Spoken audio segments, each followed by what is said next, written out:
So I had something I was going to talk about, but then something weird happened to me today, and I haven't told anybody else about it. So did your pets eat a bolt? No. Okay. My dog did not eat a bolt. Okay. Thankfully. Yes. So while we were away in Europe, we were in London and Paris, right? We come back and there's a box on our front porch amongst the other like numerous Amazon and whatever boxes that are waiting for you when you get home from a long trip, right? Yeah. So there's this box that's waiting for us, and it's to our address, but it's not to us, right? It's some Trish, somebody or whatever who doesn't exist. You didn't open it, did you? No. So okay. We get this box. It's from the Tractor Supply Company, right? And Jess starts researching furiously, like, who does this box belong to? I'll bring it to them. This happens sometimes. You guys ever get mail that's like to your house, but it's for your neighbor or something like that?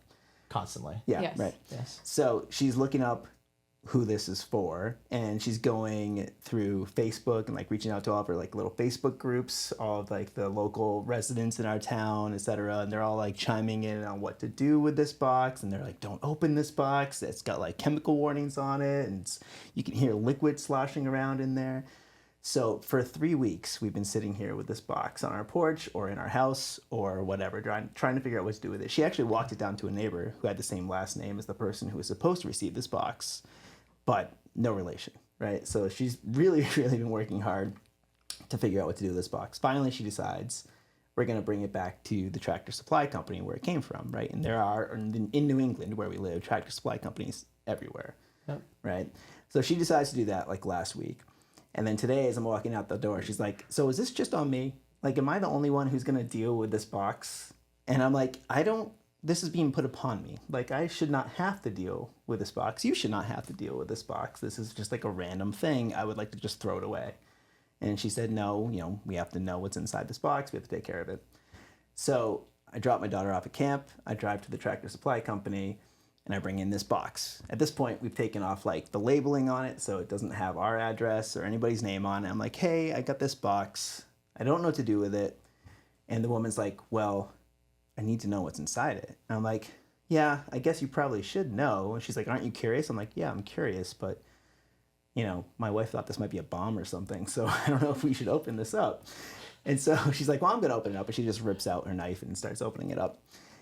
And she opens it up and she unpacks it. It's a gallon of water. Somebody shipped a gallon of water, like Crystal Geyser, a gallon of water to our address by mistake, I guess, for some reason, but the shipping costs more than the gallon of water. Doesn't this seem strange? This seems very strange to me. That is very odd. Do you know how many people I know that order water from Costco to their house? No. How many? Literally, I've had this conversation 4 times in the last week. Really? Yes. Are they okay? So are they like a pellet of like individual bottles of water, or are they just okay? Rich Austin was legitimately talking to him about this today. Really? And my first thought was, you ship water to your house? That makes no sense. Well, when we Love you, Rich. When we moved into this office, Wheeler signed up. Sorry, I'm throwing you under the bus here. You signed up for the seltzer subscriction. I did. We have an entire closet like full of seltzers that I don't think a team of 30 could get through in a year.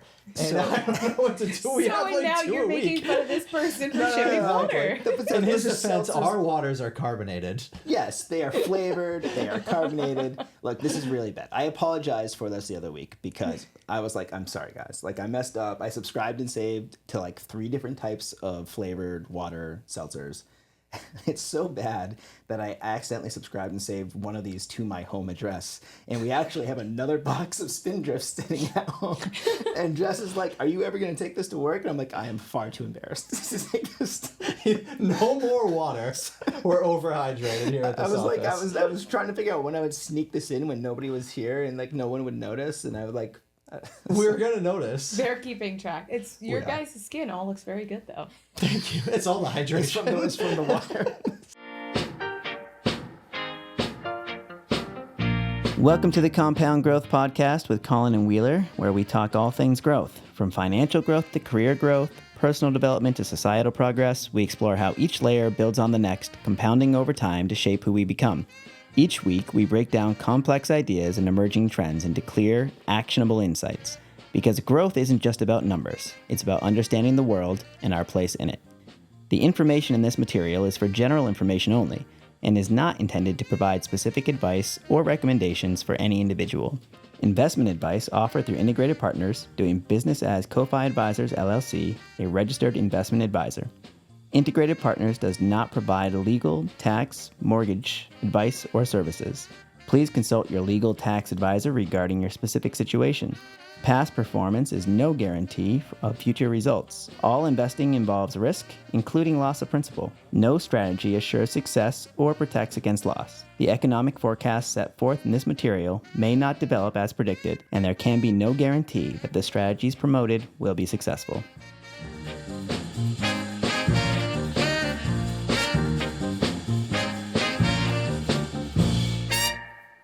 Well, we have a guest with us today. Welcome, Andree. Thank you for here. having me. We're going to stare at you and awkwardly read this biography that we co-wrote with ChatGPT. Amazing. All right. Mostly Wheeler. So. Mostly, it's always actually, it was just me. Andree Mohr is the president of Integrated Partners, a leading financial services firm that helps advisors grow their business by providing comprehensive support in practice management, financial planning, and CPA partnerships. She is also the co-author of Center Stage, How to Become the Star of Your Practice, a book that I read that was very good. It's designed to help entrepreneurial advisors streamline operations, harness technology, and deliver concierge-level experiences for their clients. She's an East Coaster living on the West Coast with her husband and adorable twin daughters. And fun fact, she's also Canadian. All good facts. Did ChatGPT say adorable daughters? Okay, well, that's what the co-writing is. Wheeler added that part. ChatGPT knows your daughters are adorable. They are cute, yeah. But yes, I am Canadian. I didn't know that. Mm-hmm. When did you come into the States? So technically I was born here. Oh, and then okay. we lived in Canada, and then we went back and forth. So this like commune living that I'm doing right now Yes. is how we grew up in Canada with my mom's whole family and all of my 10 cousins on a farm. And we had a tractor. With tractors. Yes. And Okay. chickens, a lot of chickens. Yeah. And then we, starting when we were 6, like that's when we Yeah. were full time in the States, and then just went up for the summers and all lived together, and it was great. And yeah, I love being Canadian. The kids are Canadian now, which is great because you can pass it on. That's incredible. Yeah. So it just is lovely, and Canadians are great. Canadians are great. Yeah. Super friendly. So nice. Okay, true. so actually, pushing back a little bit on Oh, this friendly no. Canadians thing, I'm just saying, Oh gosh. have you met any Quebec Canadians? Because Yes. French They- Canadian. French Canadians are not the same. I feel like there's like this weird divide in Canada. So there is, for sure. There's like English speaking Canadians and the Quebecois, so the French speaking Canadians, right? And we actually live on the Restigouche River, which is on the border of New Brunswick and Quebec. Okay. Okay. And, you know, we are a bilingual province. They speak French. So anytime you go over the bridge, everything is French and you get a little sass. So 100%. But they're just sassy because they care deeply about Canada, you know? So it's okay. They can. They Yeah. care. But like when you're in the New Brunswick, everybody is very, very kind. And like, you know, where sometimes in the States you meet people and you're like, that person's so nice, they might be a murderer. Yes. In Canada, you're like, these people are genuinely, they just want to help you and give you all of these things. Okay, That's like being in the Midwest. I feel like the Yeah. nicest people in the world, and I'm like, you're gonna try to kill me. Yeah, like sometimes Josh Yeah. Benson, love you yeah. too. Yeah. But I'm like, Totally. Nicest guy ever. Yeah. But he's from Omaha. I've never thought Josh Benson is a murderer before. I really hope Rich and Josh listen to this podcast. I'm sure they will. I want Josh to know, Josh, friend of our show, Yes. to know that I fully respect him. I think he's a great, wonderful human being, and I should not die first in this horror movie that we're all starring in. Don't start with Wheeler. Yes, Yes. I want to survive a little bit long. So, okay, but the French Canadian thing that comes from, so being on the seacoast, New Hampshire, we get a lot of Canadians who come down here for some reason. Like there's a gravitational pull on French Canadians in particular from the, you know, let's say the North Shore of Boston, but more New Hampshire and Maine, to the point where like I often come across I wouldn't say sassy French Canadians, but more maybe aggressive French Canadians. Like they're playing football and it's like tackle football instead of like just like sassy two-hand touch football on the beach. Yeah. Well, we like to win. Well, that's what. You're driven. Canadians do like tend to be win. competitive. That's true. Yeah. So growing up in Canada and the Boston area, right? So how does that affect your allegiances? Oh, great question. I mean, I am a New England Patriots diehard. You are. Nice. Okay. Yeah. Yeah. But I will a lot of time lean back on like values from being Canadian and the way that people take care of each other and the community based just lifestyle in especially in how I shape my leadership at Integrated. Yeah. Because I think that as a collective, we are better, and making everything about one person isn't going to take us to where we want to go. So I think the Canadian side of my upbringing has made me a better leader, because sometimes in the States, we make it about an individual instead of the community. And so I think that for me has been really great. But New England Patriots for life. Well, Okay, I mean, it's got it. the Patriot way is more like about the collective. Right. Right. Okay. Cool. That was a very skilled way to answer that question. That wasn't your first time responding to that, I feel like. Yes. Okay, so you come into the States from Canada and go to school. Did you go to school in the Boston area as well? On the Cape. Oh, nice. And then I went to Northeastern. My sister went to McGill, and I actually had wanted to go to school in Canada because it is significantly cheaper than going to school in the States. That's probably a big benefit of children being dual citizens as well. Correct. She went to McGill for $4,000 a year, and I went to Northeastern for $55 at that time. Yeah, bit McGill's of a price great gap school, there. too. Yeah, McGill is like Harvard. Yeah, of it's Canada. amazing. Yeah, so it's a significantly better school that led to all of these amazing and different opportunities that have shaped my sister that I didn't get because I went to school in the States. Now I studied abroad and that was great, but it's just a whole different perspective on education. So, but I stayed here because it's just like how life takes you, right? Yeah. So I knew our CCO when I was growing up and went and saw her at her office in Boston. And I said, great, I could do this and I could come to school here. And it just was easy. It was the easier path. And the only school I wanted to go to was McGill, but I didn't want to go to the same school as my sister because she's very smart. So I was like, I don't need that in my life anymore. So you knew Integrated and some people from Integrated then from a pretty early on then, it sounds like. So I've known Peter since I was 17. I've known wow. Anne since I was 10. Wow. Yes. Okay. So we all go back kind of a long, long way. Yeah. Yeah. And that's one of the things I probably love most about Integrated is the people. And we get to build an organization around people that genuinely care about each other and enjoy being together. And I mean, you know how much time you spend at work. So being able to have a job that doesn't feel like a job is probably the best gift that we can give each other. And so that's been the best. But the other side of it is, especially as you grow and evolve in your career, trust can sometimes be harder. And so to have a team that I trust implicitly and trust me implicitly is amazing. When we were looking around and trying to figure out our path, when we were starting Ko-Fi, we looked at a bunch of different firms and things like that. And I remember when we sat with Integrated for the first time, February of 2023. It's the first time we sat with everybody, and you were there on webcam and virtually present. Yeah. And everybody was kind of in the room. We left that day and we literally reflected on the fact that it seemed like everybody knew each other forever. And it was just like a very close-knit, very welcoming family is what we felt like when we walked away. Yeah. And I'll say two things to complement that and you. We were very impressed with you in that meeting. Yes. We knew that you were super sharp, that you were going to be a really good partner for us. And we also felt that the people at Integrated are the type of people who do what they say they're going to do. Yes. Which is frequently not the case, and I think something that's really an issue in the finance industry. But I think we should probably back up a little bit and say, what is Integrated? What what is your firm? What is the relationship with our firm? Who are these people that we're mentioning by What is first it name? you do here?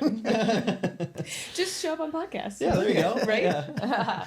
So Integrated is an RIA, but our purpose is to help entrepreneurial-minded advisors thrive.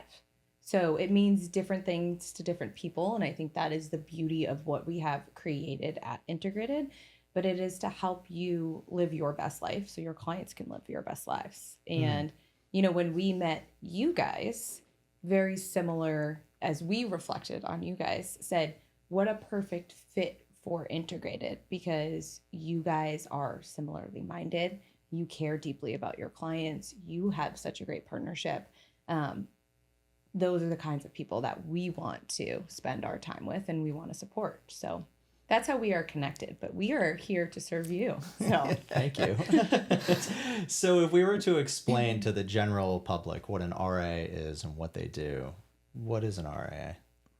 yeah, so if I were to put it in terms that you would like talk to your friends about at dinner, an RIA is an independent investment advisory firm that allows advisors to make the best decisions on behalf of their clients.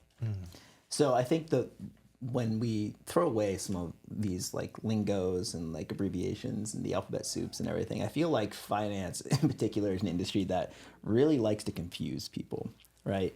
And it's not because they are intentionally deceitful, but sometimes they're just lazy in how they describe things, right? So I think when we were working our way from Ameriprise, moving from a firm that spends a lot of money advertising what they are. I came from Wells Fargo, again, a very large firm before that. People have ideas of what these things in, but even coming from, so Wells Fargo, like everybody's like, well, that's a bank, right? And then it was a not good bank. But at first it was just it was a recognizable institution. Everybody knew the stagecoaches. It's just a bank, right? So people have an idea in their mind when they hear Wells Fargo.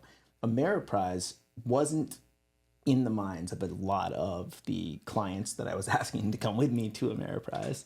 And my family never heard of Ameriprise. Like it was, I think there are like very notable names. Most people know what Chase is, but they don't necessarily know what JP Morgan is, right? So I think when you're thinking about the consumer facing aspect of this and you say Integrated and you say COFI, you say RIA, I think the best way to put it, and you kind of struck this note already, it's independent, right? It's thinking about the client first and not the bank first. And as I've in this industry moved further away from the bank, I've been moving further away from that incentive driven relationship where it's bank or brokerage house or whatever first and then client second. And I feel like Integrated puts advisors and clients on the same page, and they're both, more important than necessarily just, I guess, what Integrated is. Yeah, I mean, I think you hit it right on where most firms don't talk about who is the master that they actually serve. Yeah.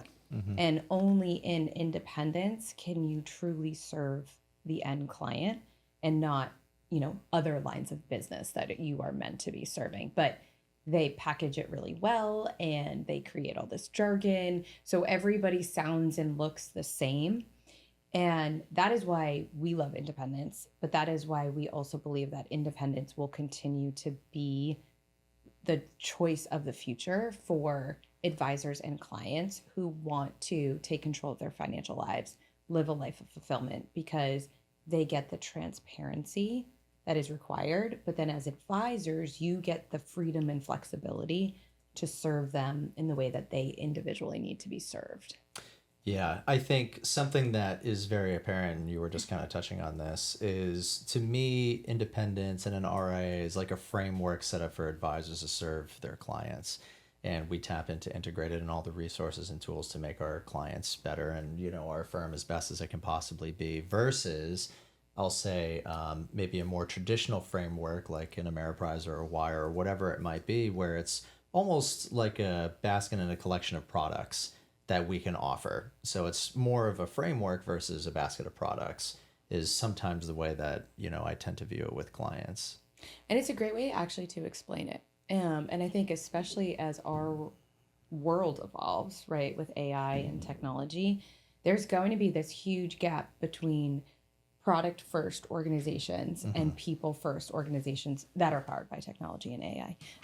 But the resurgence of the human connection, that is what AI and technology will allow us to do.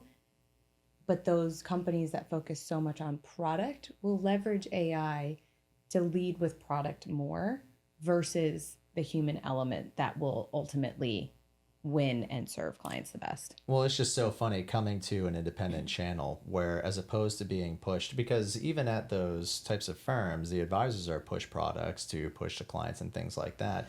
And to just not have that first and to just be like, well, what actually is the best thing for this client versus here's a collection of products that you can offer. You should think about this one this month.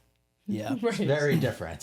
Very, very different. Fit this client into this product This versus the other way around. This one's going to work for all your clients. Have you seen it? Yeah. So, yeah, It's kind of like when you have a little kid that's like learning shapes and they have like that thing and there's like a triangle and a rectangle and a circle, but they all go into the same thing and there's only 4 options, right? Yes. Like it's...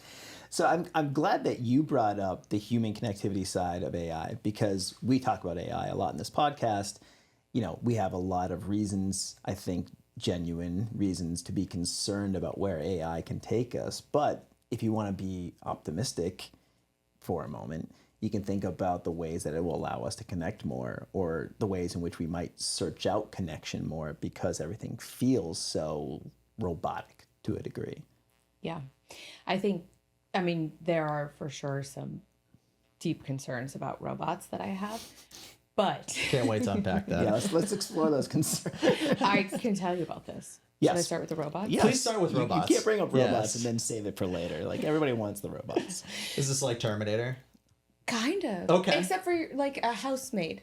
So Okay, sure. I'm at this LPL conference and I'm talking to their chief technology officer about this AI, financial assistant that we have built for our advisors.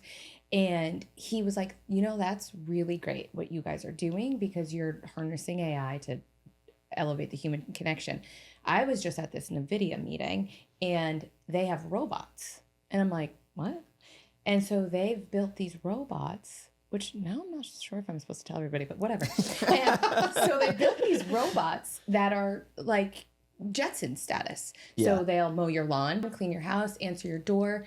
And so they got to go and test these robots and they watched as the robot like shook your hand, but like broke your hand and how they're training it to understand how to, get the mail and clean your house and shake your hand. And, their goal is that they're going to sell these robots for $50,000 all across America. Yeah. And I'm like, it would cook, clean, mow your lawn. Like, I'm getting a robot. Aren't you Is getting a Edward robot? Jones hiring a bunch of robots to the door knocking now? Is that Potentially. Going door to door. yeah. It's Elon Musk has talked about this too, and he thinks that the price point is going to be much lower. It's going to be like $12,000 for a robot, right? And yeah, I mean that is a little scary to a degree because then you've got this new device in your. Here are my issues, many issues. There's like a Megan Fox movie on Netflix actually about this, like a robot who comes in and like is the caretaker and then like, I don't know, probably terrorizes. I haven't seen it. Yes. It's definitely going to be a... It is action definitely a horror suspense. mover. Is Yeah. it? Okay. Yeah. But then there's also like the way that we, and I say we specifically because I mean my family, we tend to like humanize things a lot, right? And I just watched the new Superman movie. And Superman has robots in the movie, right? And he's like trying to not necessarily befriend them, but they're like, they don't care. And they make a point of saying, you don't need to ask me how my day was because I don't care. I'm a robot, right? Mm-hmm. But we always try to humanize things or to like, there's another word for this and it's escaping me right now, but you care about your things like they are living and they're not. Even a robot, which could confusingly feel like it's alive, Yeah, well, I say please when I write things into ChatGPT. Same. And my AI coach said, don't do that because it actually like trips it up. It doesn't want you to say please. Okay. So interestingly, to your point, like we as humans want to have these connections and AI, I mean, sometimes I'm like, I'm going to go talk to Claude Right. And my husband's like, what are you talking about? I'm like, AI Claude. And Yeah. I use it as a collaborator. And I do think in a lot of ways it helps me be a better human and show up more presently and intentionally for conversations that I'm having. But it is weird because I do chat with this AI bot a lot. Yeah. And so, but back to the robots, right? Like, I also think that if it is used well, it can help our society evolve and help people evolve and create all of these amazing opportunities for humans to better themselves and open up new jobs. So it's a very interesting time that we live in because I think so much is going to change so quickly.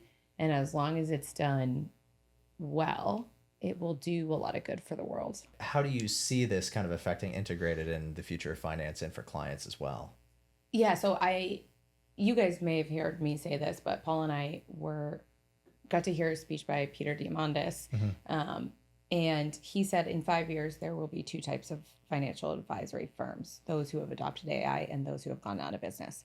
And I actually deeply believe that to be true because I think what AI will allow for is for people to get access to better information, which is actually great because in a lot of ways, a better educated client is a more exciting client to work with, right? Like we like to deal with complexity and solve problems that people are facing. And a lot of times the problem that your client shows up with is not actually the problem that they're solving for or need to solve for. And it is your role to uncover that. And so AI can help us be better in so many aspects of our role.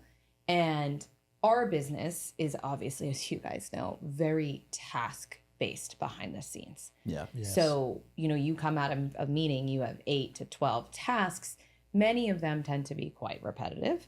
And so AI will allow us to do our jobs faster and have access to better information and insights and allow you to be more present in your meetings and give advice based on specific client situations. So AI can never have the duality of, hey, here's the facts of your situation, but then overlaying the personal side. And people can't make unemotional decisions about their money. And that's where we come in. So I think that firms that leverage technology to humanize our experience with our clients, which is, what you guys do and what we aim to do, or aim to power you guys with, will far exceed firms that don't do it or use AI to then go spend more time on the golf course or whatever the case may be. Right. And I think it'll help us be better in all aspects of our lives, honestly, when you leverage it properly. But right, like sometimes you're mad about something and you want to have a conversation with somebody and you show up into that conversation and you walk away later and say, I wish I could have reframed some of those things that I had said or the way I had said it. Now I'm like, here's what's going on, Claude. How should this is the outcome I would like to receive. How should I position this to this person? And now I'm able to have more effective conversations that feel more authentic to me because I've collaborated. So it's just an interesting piece of technology that I think will help us become better humans as long as you leverage it the right way. Well, what you're doing there effectively is just pausing, right? You're getting perspective, right? And you're working with that as like the strategic partner, a think partner, et cetera. But you're also just like, you're pausing, right? Which is so important for us to do in our lives in general. In our last guest, we talked about burnout. And we talked about, I guess we didn't spend a lot of time on it, but AI essentially has an opportunity to help people find more meaning, more purpose, more of themselves, right? And sometimes I think maybe just the quest of that is the point, right? It's kind of like taking time to think about how you want to handle this situation versus like how you instinctively, handle it, right? So the integrated conference I went to in San Diego 2 years ago, they had a speaker who talked about your default mode network, I think it was called. And it's basically the wiring that you were not assigned, but you developed in the first 7 years of your life. And every time you get into a situation that could be either confrontational or shocking or kind of throw you off balance, you go into your default mode network, and it tells you, it drives how you are going to handle that situation, but it does it automatically. It does it quickly. And if you pause to rethink things and talk things through with Claude, or when I first started using ChatGPT a lot, I call it Chad. he called it Chad, and I'm like, what are you talking about? He's like, yeah, Chad. I'm like, do I know Chad? That's what we call it in our house. It's Chad. I have a very negative association with Chads. So Wheeler made me rename it, so I can't call it Chad anymore. But that was call it what do you Chad at call it home. well, Kaylee still calls it Chad, but now I feel bad about it. Like I feel like Because he has ChatGPT's mad at emotional me. trauma about Chad. Exactly. And now I feel like ChatGPT's offended when I call it Chad. It's not listening, but it probably is. Well, But yeah, you it don't probably is. You can call it whatever nickname you want. You can call it Claude. You can name your ChatGPT like that you talk to. Like I named mine Solana because I wanted to call it something. But again, that's humanizing. And I'm like, so I stopped doing that. I literally stopped referring to my ChatGPT as a her or a she in the first place because it's nothing like that. I'm really bad about this. I'm very emotional. I'm very I need to be kind to my ChatGPT. Well, it's really Alexa actually is the one I'm very kind to. I always say please and thank you to Alexa. Well, And she's definitely listening, so that's a good idea. She is listening. You do not want to upset Alexa. No. she's the worst. I think that's good. I mean, I know the coach was saying not to be, necessarily pleased or whatnot, but I do feel like you get out what you put in to a lot of this stuff. And I often notice if I respond in a certain way or my input is a certain way, if I'm in a bad mood to ChatGPT, sometimes my response is genuinely different versus if I'm super happy and if I'm like, hey Chad, exclamation point, blah, blah, blah, blah, blah. Can you do this, please? I feel like it is different. I don't think it's the hey Chad part. I just think it's the intentionality of what you're putting in. That's probably true. Prompting, because when you're mad, you work faster and you don't review what you've said, right? So the prompting is the most important part. So you can get rid of the hey Chad exclamation point because that doesn't matter. Fair. But it's the I thoughtfulness. don't actually do that, but yeah. Okay, he's definitely doing that. He sounds like he's doing it, yeah. The intentionality of what you put into prompting is the most important component of AI. So Jeff Woods, he spoke at our annual conference. He coaches me on AI and how to leverage AI. So that's been unbelievable. And so we actually are just putting out a thing next week on prompting, right? Because it's really the most important component of AI. Who are you? What are you looking to get? What are you looking to understand? Who do you want AI to be in that? I'll be pretend to be Steve Jobs right before you get on stage and give me how Steve would do this marketing piece or whatever. Right. So I'm pretend you are a strategic business coach working with wealth management firms. How do I enhance my CPA program? And here's the pieces. That's constantly what I'm doing, but I'm telling it who I am, telling it who I want it to be. I'm asking it to interview me, and then I'm telling it the exact outcome that I want. Do I want an agenda for a meeting that I have coming up with our team? Do I want an email? Do I want an outline or a roadmap or whatever the case may be? So those 4 components will help you get to an unbelievable outcome. Yeah. We always talk about being very intentional with your goals. And I think something that ChatGPT, Chad, Claude, whatever you use, does for our own family is it allows us to clearly identify the goals. Because like you said, if you're trying to target a specific outcome, it helps you think through what you actually want as an outcome. So if I think through and if I'm like, okay, well, we have a meeting coming up and the end result of the meeting I'm trying to get to is X. I know that going in so I can mentally prepare for it, but then also AI can help me get there as well. And that framework I think is totally crucial. And even in things like meeting prep, being in the meetings and being more intentional, being more present, having an AI note taker has been a complete game changer because we're not worried about taking the notes. The notes are being taken for us. So we're there, but then we also have the framework for the next meeting as well. All of those things I just think play in, and everybody's, I think, probably has a right to be a little scared and intimidated by AI because it's a very new technology. I'm a natural optimist, so I like to think it's going to be great. And so far, I'll say it has really improved our own lives, and we've only been using it for a year. it's amazing how much like it's changed so quickly. Yeah. Yeah, I think it's just great to think about how it can speed things up and slow things down simultaneously or on either side of the activity. And it's a value add in both ways. And I think the people who are really worried about it are worried about the speed things up side or maybe the security side of things. And I think actually that's why being in the independent space, we can recognize that things are secure faster, I think, than some of these, like some of these cruise ships that are out there with all of their various advisors and clients and incentives, etc. They're going to move slower, and they're going to fail to recognize maybe the appropriate opportunities, and they're going to recognize the inappropriate opportunities. And I think that that's an advantage that you have in the independent space, because you can layer on all the securities. You can make sure that you're compliant. You can do all these things and check all these boxes, and you don't have to worry. I don't worry about Colin blowing up the business. There's only a couple of us, right?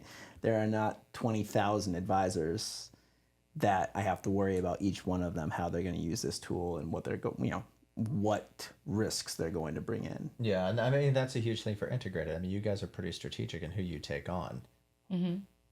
Culture is the most important thing to us, and having a collective of good people who want to do good and do well is very important. So we need to protect that ecosystem fiercely in order to continue to evolve it. And the last thing I'll say about AI is I think it will allow humans to live within their unique abilities, because things that you don't love to do or that are hard to do, now you have Chad to help you do them. So then you have more time to live within your unique ability, know who you are, be bold about it, show up authentically, and have these deeper, more meaningful relationships. I authentically wish that when you say the last thing I'll say about AI is this, because I know it's just going to come up again. I feel like it's the only thing I'm talking about and thinking about right now. One thing that is very useful is the perspective that you bring to the table, working with all of these different advisors, with all these different, partnerships and firms. It's really nice to have somebody who has the LPL conversation that you had, all right? Or you're sitting with us here today. You can go talk to somebody at Fidelity. You can talk to somebody at Schwab. You can talk to all of these different resources and get a really good idea of what's going on, right? That's the thumb on the pulse type of thing. How has your perspective on working with the independent changed over the last 10 years? Because your role has changed a lot over the last 10 years, right? Can you tell us a little bit about that journey? Right. So I actually started as a marketing intern. Okay.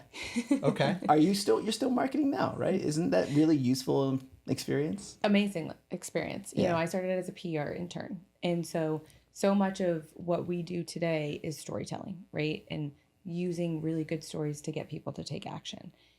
So it was an amazing foundation for where I am today. But yeah, 13 years ago, I was a PR marketing intern, and here I am today. But I think what has evolved probably the most over the 13 years that I've been doing this is how advisors have shown up for their clients. And where I see the biggest disparity of advice is absolutely with high net worth individuals. And advisors who are maybe at some of those cruise ship companies we were talking about versus advisors that are here, and those who understand who they want to be and what do they want for themselves, which ultimately guides how they support their clients. But the fact that there is still a lack of focus on planning and a lack of focus on what are the outcomes that clients are wanting to achieve and their goals and objectives is astounding to me in when I go out into the industry. And that's why most of what we talk about is how do we add more value on the planning side and have these conversations, and how do we as people evolve and want more of that conversation from their advisor? How do we help you deliver that? Because as independence has evolved, people have taken two paths. They've taken the easy path, which is the product investment path, and let me leverage this jargon. And then there are those of us that have taken the harder path, which is the path that you guys take, that path that is more thoughtful, that takes more time, that does deeper planning, that looks at a client's entire financial picture and their life and what do they want for themselves, what will fulfill them, and then brings it all together and creates a guide and a roadmap and checks in on it. And so, you know, all these people say that they're independent and do these things, and when you dig in, they don't. Right. And I think that's what I love about Integrated and our advisors here is that we are deeply committed to that. But I think especially with AI, now I'm talking about it again. See? That will be what will win. And advisors who are focused on investments will lose. Yeah. Because AI can replace those types of things. So I've never believed in independence more and the opportunity for independent advisors more than I do today. We were talking about this the other day. I promise I'm going to relate this back to what you said. But if you go on like your news feed as an example, you get pushed like the same stuff all the time. So you just assume that's what everybody else is watching. Like if I go onto you get curated content. Yes, you get very curated content. And I would think being in our position that all the advisors are talking about the exact same thing and doing very similar things to what we're doing and planning and all that kind of other stuff, because all we ever talk about and all the other teams that we're surrounded with talk about is planning first, is taxes, all those kinds of other things, and the investments are ancillary. It's an important part, but that's not the lead. And that's refreshing and interesting for me to sit here and hear that that's actually not the case. Mm-hmm. And that's, to your point, like that's the role that I play in your lives is perspective. Mm-hmm. Right. And trying to bring perspective and understanding of how our industry is evolving, how others are evolving, and what is our unique talent within that. But it is shocking how many clients we see who are underserved by independent financial planning advisors. Yeah. And those people will continue to leverage these technology tools to make them look better, but they won't do the development and the training and the education that you guys are doing to actually better themselves. Well, it's just kind of like when people come in and they do like the same thing over and over again and you get into these routines. One thing I give you and Paul big credit for, is the fact that there's like signal and noise. And I don't know if you've heard of this kind of saying before, but like noise is the stuff that you do every day that you develop a routine with. It doesn't necessarily get you anywhere. But then signal is when you have like these big goals where you can take 30,000 foot back and you can look at it and say, this is what we're trying to accomplish. This is the direction that we want to go. Let's figure out how to get there. And you guys are very good at steering the ship to keep us like in that kind of direction versus just the 9 to 5 of the products and the this and the that. It's nice to feel like we're going in a direction, which I appreciate. Yeah. Thank you for saying that. Of course. Purpose matters. Purpose does matter. Yeah. Purpose is the whole point, right? I feel like it's when you work with an advisor or when I have a conversation with somebody, if I know what I'm talking about because I care or because I think that sometimes there was a guy we used to work with and we went out to lunch one time and he asked me, he's like, do you ever feel like you're just running out of things to talk about with your client? And I was like, no, I don't feel that way. Life changes is a lot to talk about all the time. Right.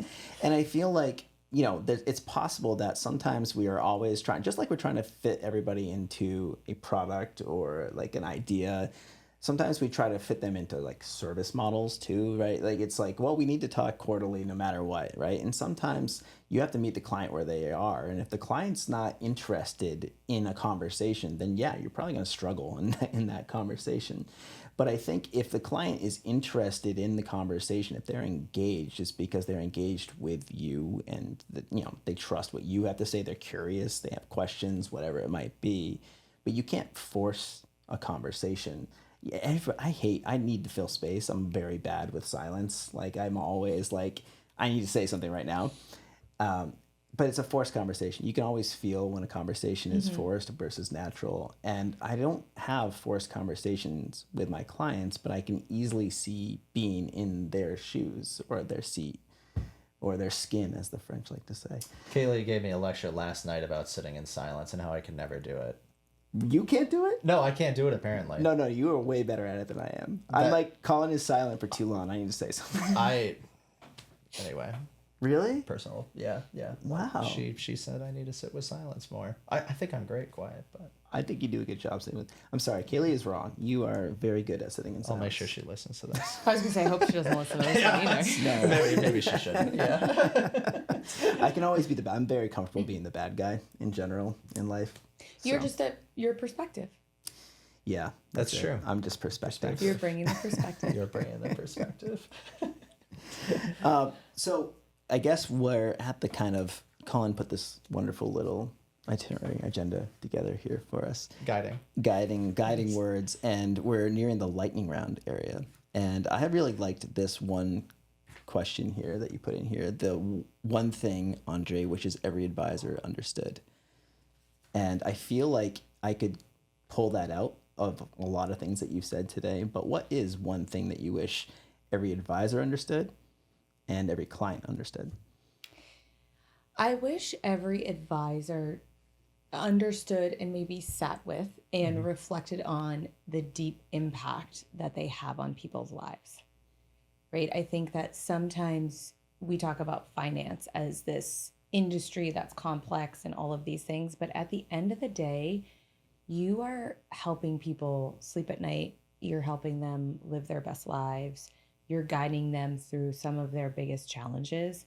And I think advisors forget the deep impact that they make on people's lives, and they should all take a moment to reflect on that. You know, I always say to Paul, I could never be an advisor because the stress of that I couldn't sleep at night. That answers my next question. So I think the amazing role that advisors play in their lives. Now it's a blessing and a curse, right? And there's obviously people in our industry who don't take the level of care that they should. And then there's obviously people like you guys who care deeply about that. So it's an amazing profession because there's not a lot of professions where you can have that level of impact in people's lives.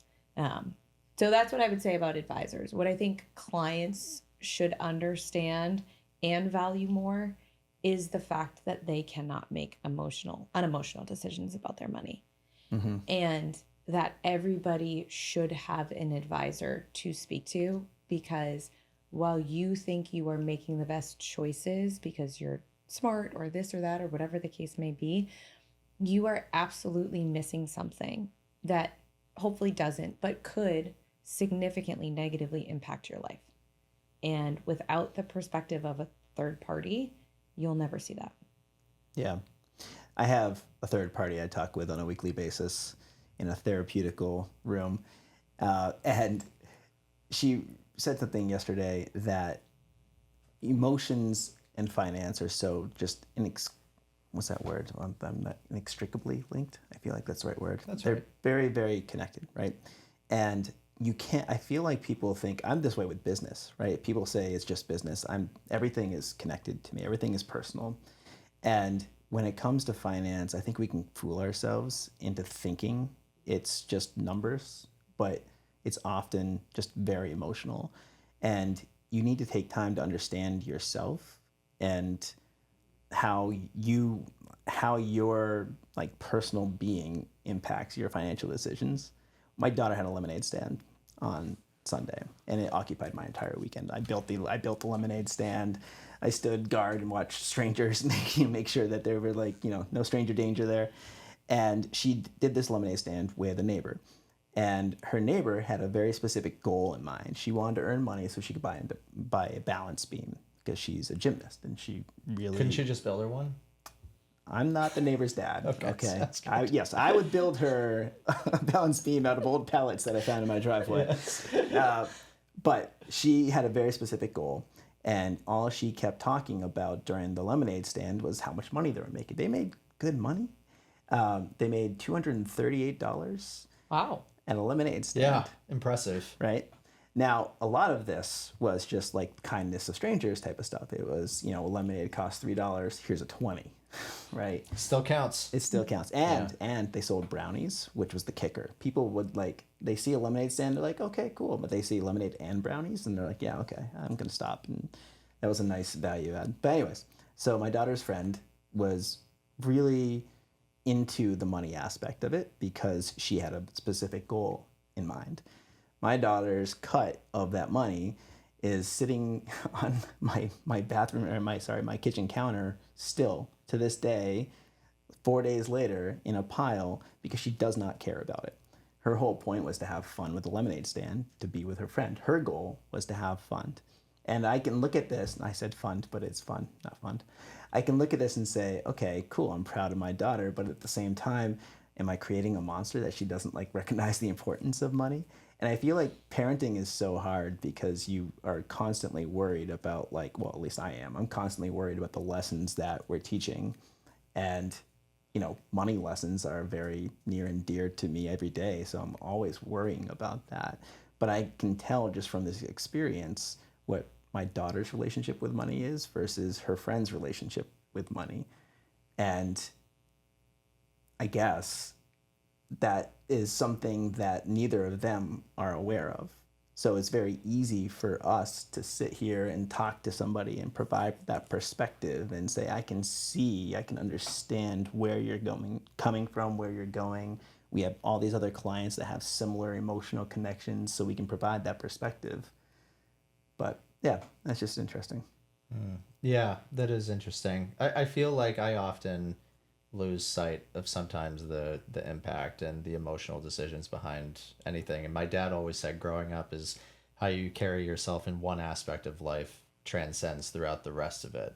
And there's been a ton of times where I've made, you know, emotional decisions with money, even during being a financial advisor. You know, you can't not do it sometimes. And I feel like the majority of the phone calls I know personally that I receive are just people asking either like, hey, I really want to do this thing, or I'm freaking out about this, or, you know, I'm stressed out about this situation that I have going on right now.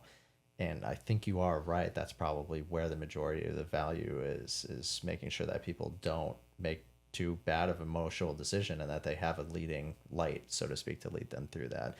I never really thought of it like that, but that's powerful. You guys make people feel safe. Yeah. So how do you navigate this? Because I'm curious, you're married to a financial advisor, right? So you're not an advisor. You don't have the same connection to that, like that work. You say you're not capable of it, but you're like living it all day, right? Mm-hmm. It's all day at work, and then you go home and there's another one of them.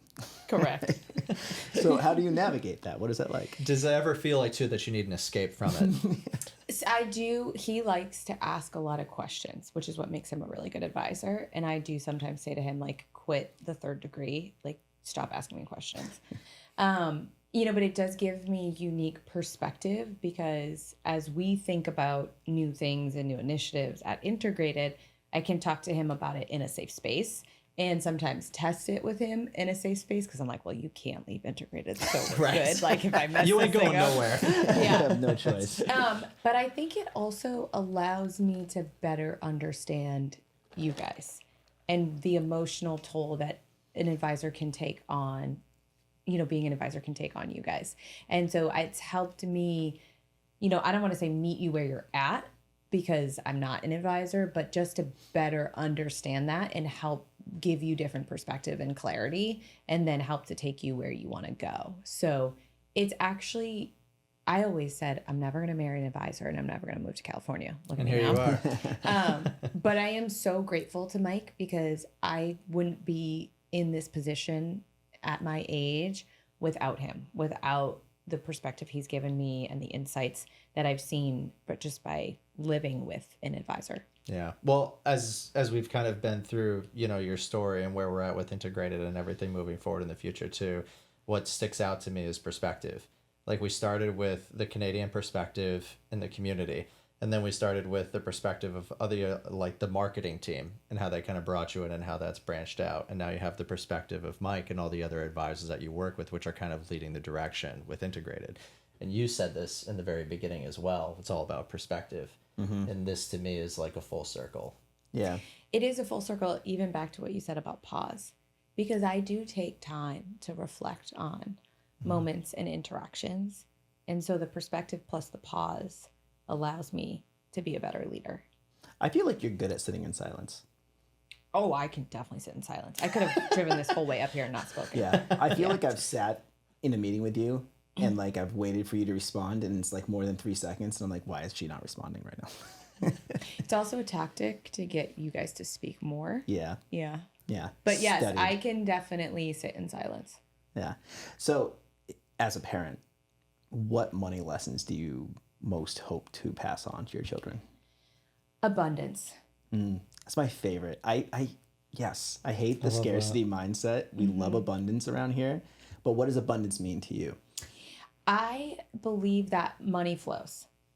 It ebbs and flows. You have good times, you have bad times. But in the good times, you need to remember the bad times. And in the bad times, you need to remember the good times. So that there is abundance. And if you do good in this world, then you will do well. And so I hope to teach. I mean, I grew up Canadian. There's a very large scarcity mindset, especially around money as Canadians. And so how I grew up is not the choices that I want for my children. And I want them to believe that they can achieve whatever they want to be and that they don't need money to drive that decision. Yeah. So, because there is enough out there for all of us if we take care in how we do it. Yeah. That so jives with my line of thinking because I grew up with a scarcity mindset as well. And when you grow up that way, you can kind of feel, Colin's talked about this too, like you can feel that tightness, right? Like the stress of that. Yeah. And if you can get to the point where you don't have to worry about the money, right? If the money isn't the driving point, if my daughter wants to have a lemonade stand because it's fun and not because she needs to pay her rent, right? Like it's a very different experience. Is that how Mike thinks about it too? Like, does he think abundance or would he have answered that question differently? He would have answered that question differently. And his answer would have been carefully. He wants them to think carefully about money. Save, invest, spend, right? And do those things kind of in that order so that you are safe and then you are thinking about your long term and then you get to reward yourself. So, and there's value to that as well, but I grew up with scarcity, so I want to move to abundance. Yeah. And I think that there's a time and place for those saving and investing. And that's why you need a financial advisor, because I would be blowing all the dollar bills if I didn't have one. So I want them to have a totally different, but I think what's great about, finding your person is that you have these different perspectives that you bring together. So if they are carefully abundant, that feels pretty good. That feels great. That's Kaylee. Kaylee's the youngest depression baby you've ever met in your life. She's not to divulge too much, but like as a perfect example, like she eats like lunch at the office so she like doesn't have to like go out and like buy silverware or like use our napkins at home because like she doesn't want to like use up the paper towels at home so they'll last longer. Like, well, that's like how she thinks. And I'm like, babe, we're okay on paper towels. Because Mike does all the cooking and the shopping at our house. And so if Mike's not home, he's like, what did you have for dinner? I'm like, a cheese stick. Like, I can't order food. I'm not worth it. Like, $25? No, I just saved us money. You're welcome. Yeah. And he's like, you can afford a meal. Right. Yeah. So I'm with her. Yeah, that's how it is. I mean, I'm definitely on the like trying to go the abundance, and it's been like a bit of a mental shift when you grow up with kind of that mindset of always needing to save, and that's clients too. It's really hard to go from 40 years of consistent savings to then coach someone to say, now it's time and it's okay to spend. Yeah. All these goals that you have set aside, why don't you go try to get some done? And it's people say money's not emotional, but I think it's like one of the most emotional things out there. It's hard to not tie emotion to it. Yeah. It drives so many decisions subliminally. Like, what am I going to eat? I want to save this money, so I'm not going to eat that. You know what I mean? 100%. Yeah. Yeah. That's why you need a good financial advisor. Yeah, that's true.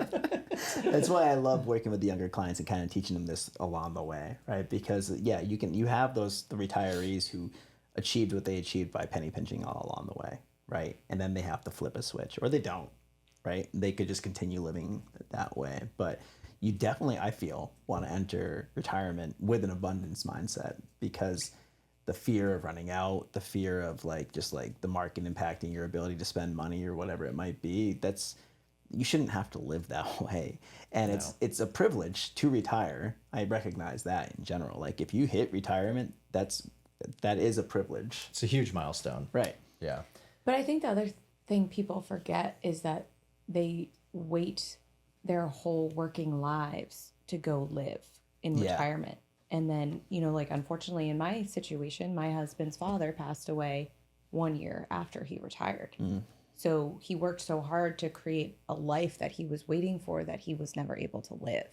And again, this is where you guys can help guide people to say, you can still do this thing that's going to make you happy. So you don't have to look back and say, hey, I wish I had gone on that trip or bought this house or done whatever it is that would have made you happier along your journey to retirement.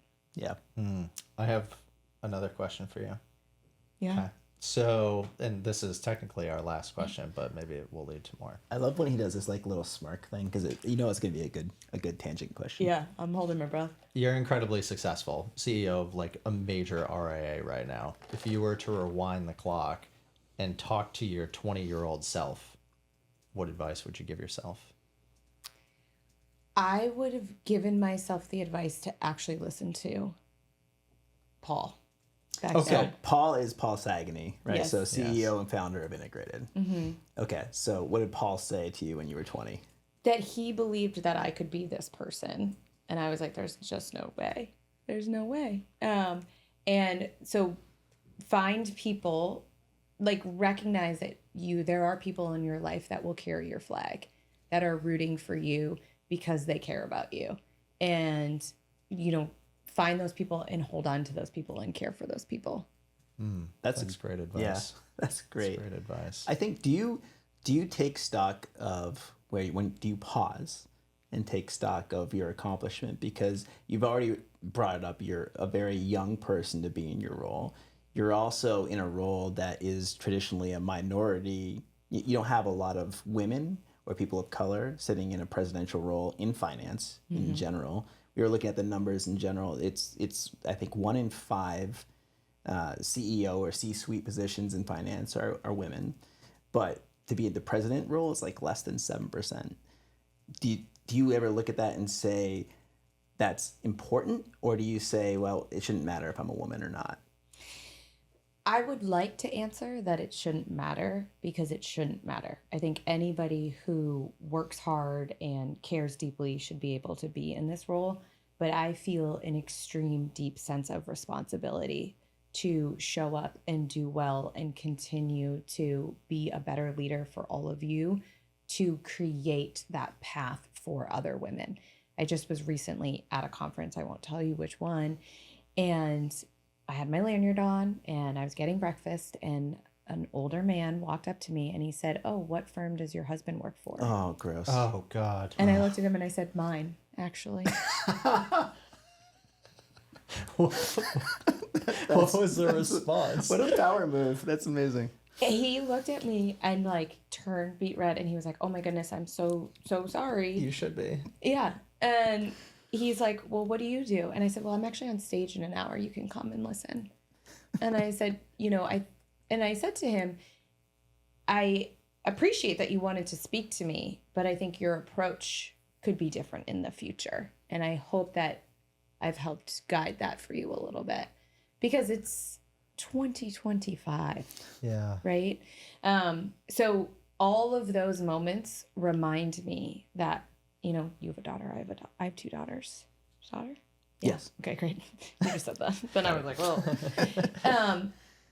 It reminds me that I'm not just doing this for myself. I'm Right. doing this for everybody that's coming up. And I was blessed to have women ahead of me that looked out for me and cared for me. And I want to be that for others. We really appreciate and respect what you are doing. It's really amazing. And I hope that at the very least, you can take stock of it today and say that it's noticed. And I'm so impressed with how you respond to that person, because it's a great opportunity to remind somebody of where we are today. We're happy to carry your flag. Yes. Thank you. I Yes. appreciate that. Of course. But I do it because of you guys and people like you guys within our organization. It is a lot, but it is a privilege, and I'm honored to have this role. So thank you for saying that. Well, we're happy to have you with us here today. Thank All you right. for having me. This Yes. was a blast. Thank It you for was fun. coming. Yeah. Hopefully this won't be the last time. Yeah. Now I'll you can, be back. Sweet. You can compare us to all the other podcasts and say, Yeah. "Bah, those I would guys." say A+. Hey. Thank you. All right. So minus the cameras overheating. We'll gloss over Yeah. that. Are we- No, that's okay. Are we grading on a curve? All right. Thanks, Andree. Thank you guys. And that's a wrap on episode 14. Huge thanks to Andree Mohr for joining us. She's a driving force in integrated wealth, and it was so fun getting to dig into her story, her leadership style, and where it all comes from. We also covered a lot of ground on AI and the evolving landscape, what's coming, what we're skeptical of, and what we might actually embrace. It was a conversation full of insight, laughs, and a few mic drop moments. Thanks for listening. We'll see you next time.